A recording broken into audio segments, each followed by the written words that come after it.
This episode coming at you, courtesy of Vibrasonic, the mattress that I sleep on for the last year. It's changed my life, Dan, because you know what? What? Having a good life, having good health is connected to good sleep. Yep. And my Vibrasonic mattress allows me to do a lot with my mattress. Like what? Oh, I can listen to things differently because there's speakers built into it. No way. Yeah, you play video games differently, you listen to podcasts differently, you meditate differently. You could like listen and experience anything differently because so much is connected to audio. It's really crazy. If you want to try them out, grab the link, scan the code, and know something. The foam, like the memory foam is amazing. When you get hot, it gets cold. Plus the adjustable base aligns to your spine, so try it out. That's great. Seriously, if you're looking for a mattress, they're the one. Let me know how you sleep.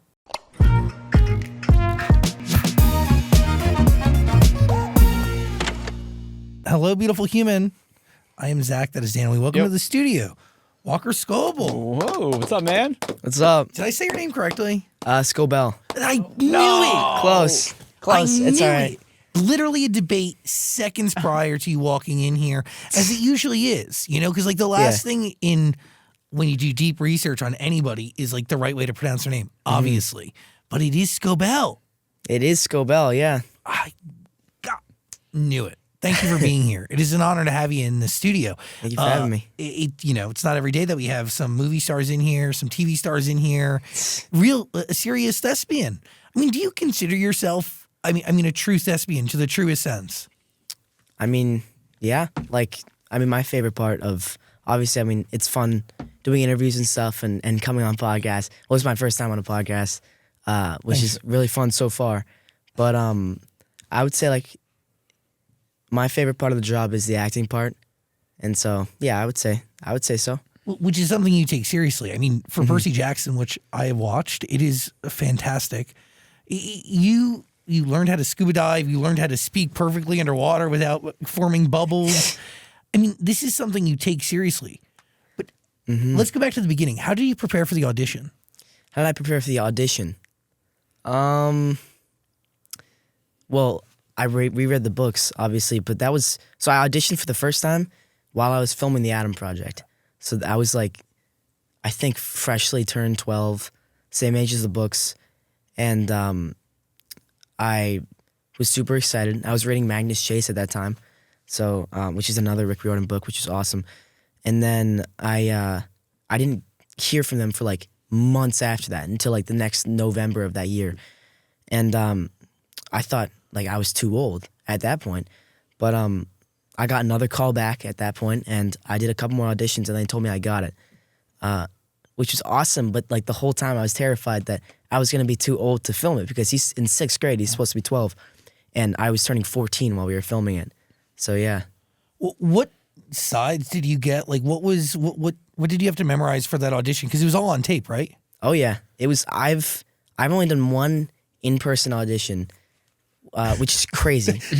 Well, it's just a sign of the historic moment that you were forming a career during and that we were living through.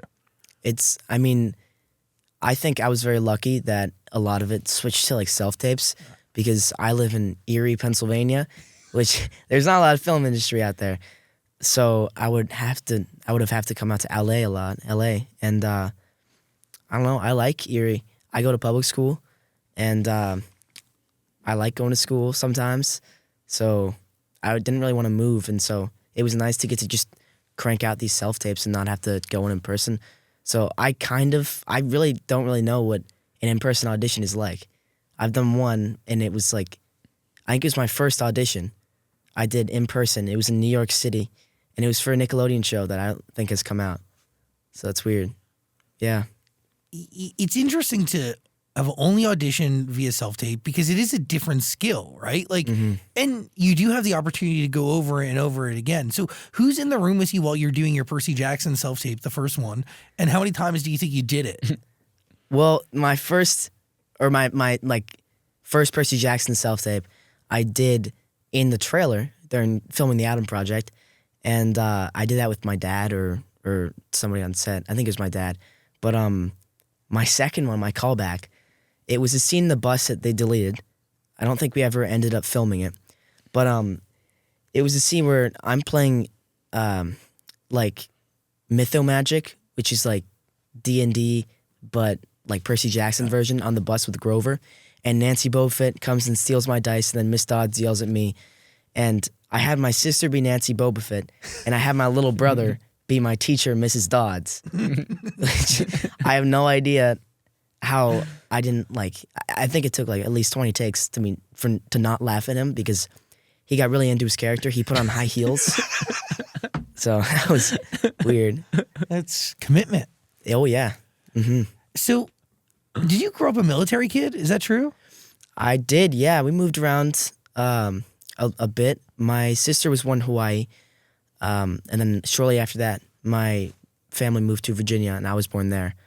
And then we went from there to Coronado, and then to Colorado, and now we're in Erie. And Erie is where you want to be? I think so. It's a very small town, and I've known everyone there since I was little because my grandparents lived there. I used to go out there all the time. And so, it's obviously a little weird, but I think it's helped me, like being with everyone that I know for so long, because I don't know, I don't have to like meet anyone. They're all my friends already. And so I didn't have to meet anyone new, and I don't know, yeah. Not weird at all. Like really safe, really grounding, and also beautiful area. We were on the radio there for a long time. In Erie? 92.7. Sorry, my throat is like leaving me today. But no, it's like, it's different, but it's real. Like, and with all due respect to California and Los Angeles, like not most of the shit's real. Yeah, I know, yeah. It really isn't. It is. It's a different feeling here, you know? It's like, I don't know. I'm nervous here because I feel like everywhere I look, there's a celebrity. I don't know. I like this morning, in the hotel that we're staying at, I walked out of eating breakfast and there's just a celebrity sitting on the couch. It was the guy that does all the impressions and stuff, Matt. Matt Friend? Yeah. Oh, he was just on the show last week. Seriously? Wait, I love that that's your generation of just saw celebrity. Hold on, let's like take a pause. Let's take a beat. Who else is a celebrity in your eyes? Matt Friend's gonna love this. Yeah. That's crazy. No, I literally just met him like less than an hour ago. He posted a photo of you guys. I was like, I Yeah. wonder where that is. That's crazy. Hotel lobby. I know. That's so weird. He was on the show a week ago? Yeah, about a week ago he was here. Yeah, literally. That's weird. Coincidence. But yeah, it's just a different place here, you know? Well, there is like another generation of celebrity that's been brought up over the last few years that is very much of the online generation, right? And Matt's one of them. Like somebody who got really, really popular in the middle of COVID and genuinely is a normal human being just with a gift, like a really extraordinary gift. But then you also have like a lot of, I don't know, like there's also a lot of fake people too. It's a very interesting place. Very interesting. It's so cool that you're from Erie because, on the internet, some websites say Virginia Beach, some say Los Angeles, but Erie, Pennsylvania is home. It is, yeah. It's so randomly cool. Fuck yeah. And you said you're still going to public school?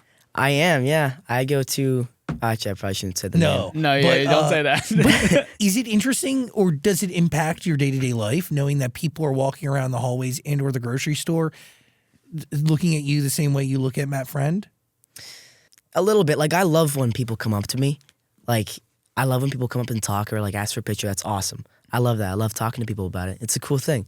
But it's just, like, a little weird when people just, like, watch you from afar and you know that they're watching you. It's just, like, it's so much nicer to, like, talk to someone about it, you know? So, yeah. I think that's, like, a really interesting point that not many people make. I think gawking and looking from afar is different than coming up and having a conversation and being human. Exactly. Like, I mean, I don't think, like, we're all humans, right? We're all the same species. Like, I'm not any different from, nobody's any different from anyone else, you know? Totally. It's just different circumstances, I guess. But I don't know. I really like talking to people about it, though. It's only been a couple times that, like, people have just, like, I've seen people just, like, looking. But most of the time, like, people have come up to me, which is really nice. It's, like, especially when it's, like, a book fan of, like, Percy Jackson, because I'm a huge fan of the books, too. And I love talking about them. And when, like, one comes up to me, I can just sit there and talk to them for hours about it. It's fun, you know? So when you're reading these scripts, you're reading it through a different lens, right? You're reading it as a fan and somebody who really understands the story. And from my understanding, this show is more in line with the books than the movie was. I would say yeah. What are you looking for when you're reading these scripts as somebody who knows where it's going? That's a really good question. I would say that there's like the most important thing to me is that every character kind of feels like their character, because you can like tell when it's just not the same person, and that's what's nice about having Rick Riordan there every day. He's like, and you know, helping writing the scripts and stuff is that like you know that these are the characters, like it's written the same way they are in the books, and so yeah, I think that's the most important part to me. Just that everyone feels as they should, you know? How does it operate? Do you get like your script for the next day, the day before? When do you know? Like, what does like a week look like? A week filming is like, well, in the morning you get like the sides, and you get them like the night before too. But you kind of know what you're gonna be filming, like a month in advance. They have it like all like lined up and scheduled for like the weather and stuff. And are you shooting multiple episodes at once then, right? yeah, we go back and forth. I mean, for the most part, we're kind of moving like 1, 2, 3, 4, 5, 6, 7, 8. But we go back and forth between like, we film in blocks. So like the first block was directed by James Bobin, which was episode 1 and 2. Second block was Anders, and that was 3 and 4, and then Jet, and then 7 and 8 were Anders and Jet again. But Oh, very cool. so we just kind of go back and forth between those 2 episodes while filming. And you really can see your growth as a human being in these episodes. Yeah, It's wild. it is. It's weird to think about. Like, we filmed that for so long. Like, we started pre-production May 1st, and so we went out to Vancouver, and we left Vancouver February 10th or something like that. It was like 10 months, which is like crazy to think about that we were there for so long. And it's weird to like go over and watch all these episodes now. Like, I watch it with my family every week, which is a little weird to like watch yourself. That's cool. It is weird, but also like, Yeah, I mean, to watch it with them and they're experiencing it all for the first time too. yeah. And like, they're the only people that are going to be like really honest to me if it's good or not. And so far there hasn't been a bad episode, and that's really good. But it's just weird to like see how fast they go by and how long we film that. It's just a weird thing, you know? Yeah, what does that really feel like, right? Like all of these hours into something that's boiled down to 30 something minutes. It's like, I don't know. It's kind of like deja vu when you're watching it, because you kind of, it's so long ago and I don't remember too much from filming. Like, again, we film for so long, it's just, it all kind of blends together. But when you're watching it, you can kind of like, oh, I kind of remember filming that, but I don't remember it, like this scene being that short or that scene being this long. And they'll like randomly add stuff or like make a scene longer or shorter. It's like, it's a completely different scene when like the editors get a hold of it, which is so like, it's strange to see that, you know? When did you find acting as just an outlet? I know you did like theater as a kid, right? Like Mary Poppins and stuff. I did. So for the longest time, I wanted to be an Avenger. And I didn't realize that they were actors until like an alarmingly old age. I was like 11, or no, I was like 10, which is like really weird. But I figured out that they were actors, and I decided that I wanted to do that. And so I went out to this acting camp, and I tried it out. And after that, I got a manager from that. And then that was in January. And then March, like 16th or 17th of that year, COVID hit. And from like that, like March to August, I did like maybe 8 or 9 auditions a week. I was just like cranking them out as they came in. And I mean, that's all we could do. We were inside all day. And eventually the Adam Project came about. And then I was like kind of preparing for that my whole life, because I think I've been watching Deadpool too. I can't even count how many times I've watched it, like too many times. And so by the time that came around, I was like extremely prepared for it. So yeah. So you really memorized Deadpool 2 just from watching it over and over again? Yeah, I mean, if we were here for like a couple hours, I could probably go over the whole movie, the lines. So how do you memorize lines now?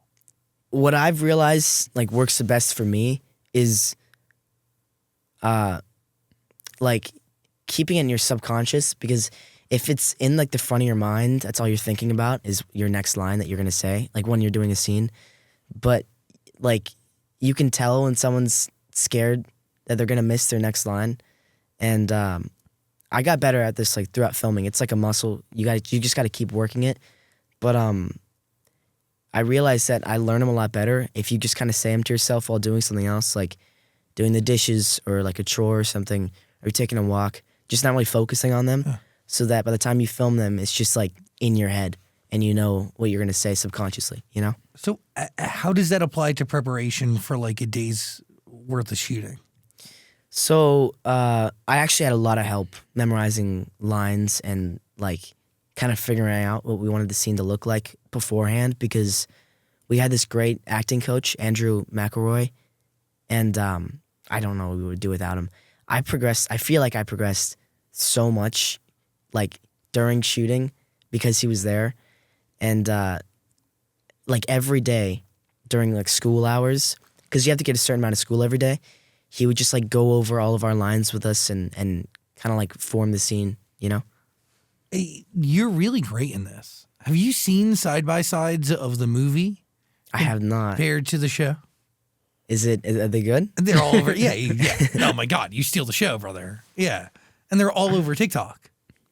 Yeah, it's weird. I keep seeing like, I get so many edits of Percy Jackson on my TikTok, and I really want to save them because I love Percy Jackson. And so it's like, it's awesome to see the edits because I don't really think of like, when I watch it, I don't really think of me in it.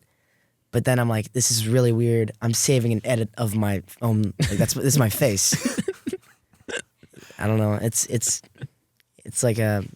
I don't know how to describe it. It's a weird feeling. Can you describe the responsibility though of taking on a character as well known as Percy Jackson? It's a huge responsibility, but thank God that like everyone is so supportive about it. Just like all of us, everyone in the cast, like. I don't like try to dig too deep and find all like the bad reviews and stuff, but I haven't seen any. Like all the reviews that have come up, it's been very good, and that's like that feels very good to me and like all of my castmates, like Leah and Aryan.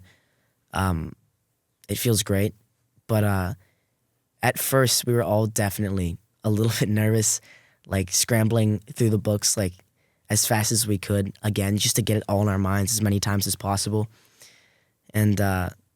Yeah.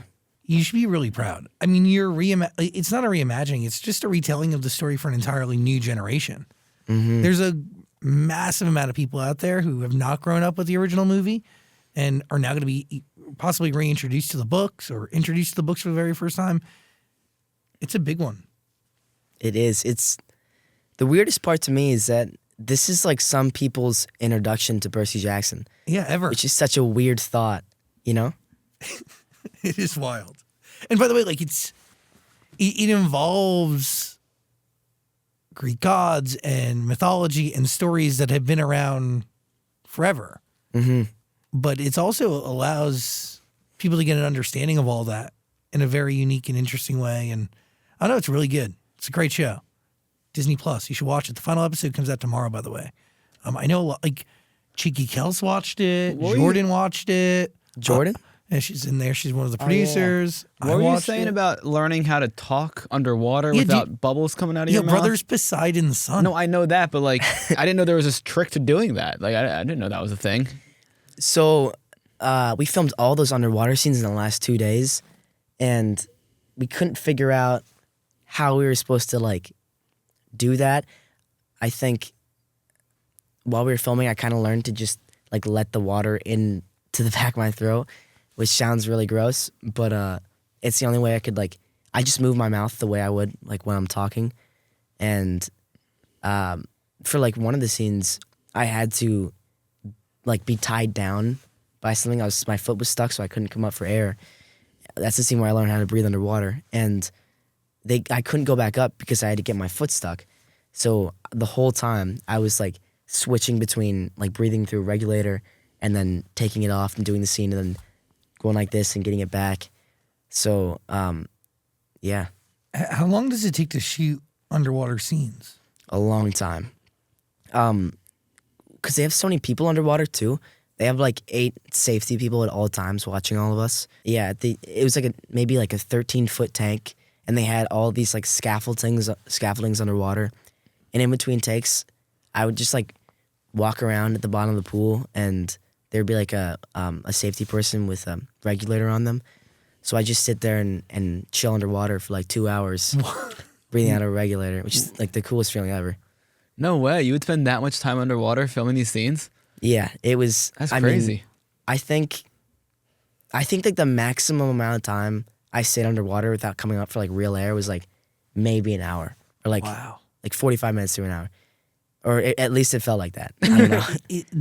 That is a part of becoming this character, though, right? It is, yeah, it is. I wish I will say like I wish we did that earlier on, because it kind of like, I don't know. It was weird to have that the last 2 days, because then I was like, now I know what he really went through, if that makes any sense. Totally. And yeah, I ordered like pizza every day. I had a whole one in between every take, which I almost made me want to throw up. I drink so much like pool water in between like those days. I don't know how I didn't like throw up everywhere, but yeah. Like, are you Percy Jackson when you're not on the set back when you're in production, or do you just go into character to shoot? Like, what's your process like genuinely? Because I have friends that like take on movies and become this character, and like that when you talk to them, you're talking to the character. Like, good luck. And then there's other friends you just like turn it on to show up to work that day, you know? Turn it on and off, yeah. I would say that we're pretty similar similar people. I would say that I have a pretty like similar sense of humor to Percy, which is kind of like the most important part of his character, I think. So I don't really know. It's kind of like a mix. While we're filming, like on set, I don't know, because it depends what kind of scene you're filming. You know what I mean? If it's like a really like emotional scene, like the Tunnel of Love, I'll kind of just want to be myself more. And I don't know. You feel rude, like kind of not talking to anybody, but you kind of just have to do that to like stay in your zone. And like that whole day, I did so many push-ups just to like get like my mind off of it, because it's such a hard thing to like stay in, like that like depressed zone, that you keep like trying to pull yourself out of it and like make jokes and be happy, but then that like kind of pulls you out of the scene. So the whole time I just kind of tried to stay depressed, if that makes any sense. No, totally. You have to be in it. Yeah. And by the way, like, could be rude, but like you being in it makes the whole day go easier and better for everybody. So, Exactly. Yeah. like, it's a win for everyone. hmm Time is money on TV sets, Daniel. Exactly. Time is money. I've never been on one, so. No. You have a stunt double? I do. Her name is Cassandra. I was gonna say, is there a grown adult somewhere that looks just like you? Same body build and everything? Yeah, basically at that time. It's weird because we filmed for so long that at the beginning, Cassandra, she was like a little bit taller than me, or like maybe the same height. But like while filming, it got slowly less and less believable because I grew like maybe 4 or 5 inches, or like 4 inches while filming, like 3 or 4 inches. I don't know. But yeah. Is doing your own stunts something you want to do in the future? Definitely. I will say I did a good portion of my own stunts, but most of the time, like, you only have a certain amount of hours you can work as, like, someone under 18. Yeah, you're a minor. Exactly. So when I time out, I can't do anything on set. I have to go home. And so that's when, like, she would mainly take over. Or if it was something that I would, like, die on. Mm-hmm. But yeah. Yeah. You want trained professionals doing the stunts that could potentially lead to Kill death. you, yeah. Yeah. No, but like you did a lot. You learned it. You're certified in scuba diving. I am. That's a big deal. I have my junior scuba license now. Yeah, watch out. Really world. awesome. Watch out. He's got a license to scuba. Do you think about like what roles you want to take on next? That's also a good question. I haven't really thought about it. I I mean, I have, but like only very recently because it's just like the strike and everything like set us back a lot, and I don't think we're gonna be filming season 2 for a little bit. And before, like after filming, I was like positive that we'd be filming season 2 within the next couple of months, and I don't know, it just never happened. It still hasn't happened, and it just I keep thinking about what kind of films or what do I do next, you know? And how do you see it? Do you see it as challenges? Do you see it as taking on dream roles? What do you want? For me, I think just like how much fun would it be? I don't know, because I feel like I want to try something that's like a little bit like, I would say Percy's very challenging. Not like, I mean, acting wise, yes, there's a lot of like some emotional beats in there, but I would say the most challenging part of acting in Percy was the fact that like it's such a unrealistic like thing to happen in real life, to be chased by a 3-headed dog that's like 30 feet tall, Or like a bull in underwear? exactly, a bull in underwear, or like a girl that can turn you into stone by looking at you. So it's just, I would say the hardest part is like trying to figure out what that feels like, you know? Like how do I feel right now? How do I feel about this? You know what I mean? It's weird. No, it's really, by the way, it's cool. And the show's phenomenal. Highly recommend watching. We're going to put a link in the description. You can grab it all on Disney Plus. It will be there. I mean, you know the book series. I do, yeah. How long do you think a show like this really could go?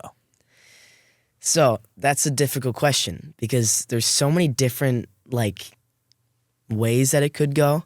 I feel like because there's the first 5 books, which I think is like the base. We have to do all those. I mean, again, I don't know if they're gonna do any of them, but I really hope so. But like I'm pretty sure they're working on season 2 right now. They don't tell me anything. They're afraid I'm gonna spoil it, but I get everything I can out of them. But after those first 5, there's like so much more. Like Heroes of Olympus is a lot like darker, I would say, which is the second Percy Jackson series. And instead of it just being Percy Jackson's point of view, it's everyone's point of view that's in it. Like the main 7, I guess, like Jason, Leo, Piper, Hazel, Annabeth, Percy, it's everyone. And it's a lot darker than this, so I'm a little bit, I don't know if they're gonna do it because it's just such a like shift, you know? So yeah. You're invested on a different front because you're a fan of it. Mm-hmm. You'd be watching even if you weren't in it? Yeah, that's like, I would say the hardest part about like all of this is that like I was gonna watch this whether or not I got the part, and I got it. So it's awesome, but it's just like sometimes it's hard to watch because I'm like, I don't know. It's difficult, you know? Do you critique yourself when you're watching? Definitely. I've never met someone that doesn't do that, you know? Yeah. Everyone does that. And I mean, like you're your own worst critic, you know? And so, yeah. And also I got my siblings, which are like my 2 other worst critics. So that's nice to have. But yeah. Has there been anything that you auditioned for that you wish you got? I auditioned for, honestly, like so far, I think I've gotten everything that I've like really wanted, which is like insane to think about. Like I'm very lucky, but I did a lot of auditions for like horror movies and stuff, which I feel like would have been interesting to shoot, but not really. I feel like I've gotten everything I've really wanted so far. Sick. I'm very lucky. Yeah. Percy Jackson being the one. Watch it on Disney Plus. There's going to be a link in the description. It's really good. You should be really proud, man. You're really, really talented. Thank you. And I thank you for hanging out with us today. Thank you for having me. This was awesome. Best first podcast ever. Well, let's go. Literally anytime you want to come back, we're always here. And please watch Percy Jackson on Disney Plus. You good? One more question. I know you have to go, but like, was it fun playing a young Ryan Reynolds? And like, what'd you take away from that project? That was probably like the best first production ever. I mean, like Percy Jackson's also up there, but it wasn't my first. But it was just like, I don't know. I keep thinking about it. Like I was so lucky to have all those like amazing people to like teach me everything that I know now. And I don't know, it was everyone like on that set, everyone like the grips, every single like department kept telling me like this is like the best first production you could ever have. And Ryan's like the coolest guy ever. Like he's exactly how you think he'd be, you know? He's like super funny, super nice, he's super chill. He's awesome. Didn't you recite the Deadpool 2 monologue to him? I did it the first time. I thought I wasn't gonna get it at first because I did my first audition and I was like, all right, I think that was all right. They gave me a call back with the casting director. And so I was on Zoom with her and she asked me if I've seen any Ryan Reynolds movies. So I was like, okay, get ready. And then I did the whole monologue and I couldn't really tell if she was like laughing or not or if she was like terrified of me. And so I thought that was over. That was it. I didn't get it. And then I got the call back for Sean and Ryan, which I was still like, maybe she just pretended it didn't happen or something, you know what I mean?